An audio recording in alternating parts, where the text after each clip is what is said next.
You say that you are under emotional distress as a result I am. of this. Why is that? He held me hostage. When I came back, I put my dogs out in his yard, and because they were in the car for a while. You know? How many dogs do you have? 2. She wheels him around in a stroller. I'm not talking to you now. So when I came back to hand him his dinner, I said, well, I got to go home and get mine. He says, you're not going nowhere. That's fly. And he comes towards me with his electric chair because I was standing by the front door. And he kept coming towards me with his cane in his hand like this. He closed the front door with his cane. And after he shut the front door, he kept yelling at me with his cane in his hand. I don't know for how long, but it seemed like How many times forever. you hit your car? 3, sir. Seems to me there's a lot more than 3 dents. About 8 or more. Did you see these photographs? I sure haven't. Well, take a look. They should be in front of you on the podium. Go ahead, continue. And after he shut the front door, he kept coming towards me, and he had me trapped between the front door and his electric chair.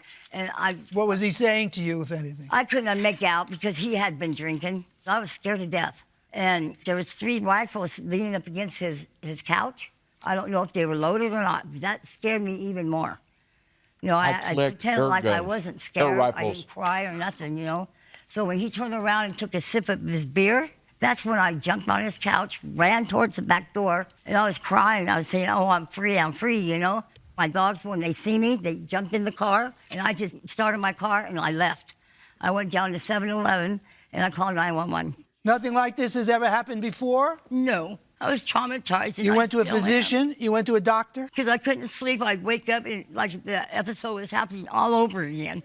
I was mad. Yeah, that's Wouldn't you be? I can tell. What she's trying to accuse me of something I did not do. I did hit her car. I'm agreeing to it. But she's not telling the truth about what she done. Were you paying the plaintiff for her work on your behalf? No, I did not. How did you make money? Why were you just doing... I was just doing it for a favor for a friend of mine.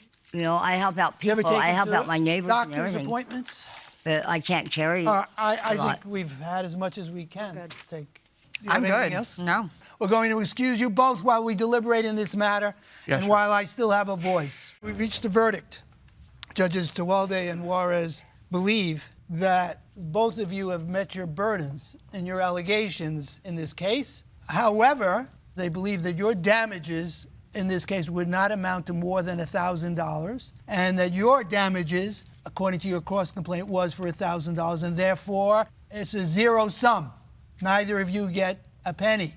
It washes out. I, on the other hand, come to the same result, but for different reasons. I believe that the plaintiff failed to meet her burden of proof in this case, that you wrongfully damaged the car, and I believe that you failed to meet your burden of proof with respect to the issue of her making unauthorized debits using your debit card. So the verdict is that the complaint and the counterclaim are granted, but there is a zero sum, and therefore neither of you prevail in terms of damage. That's the verdict of the court.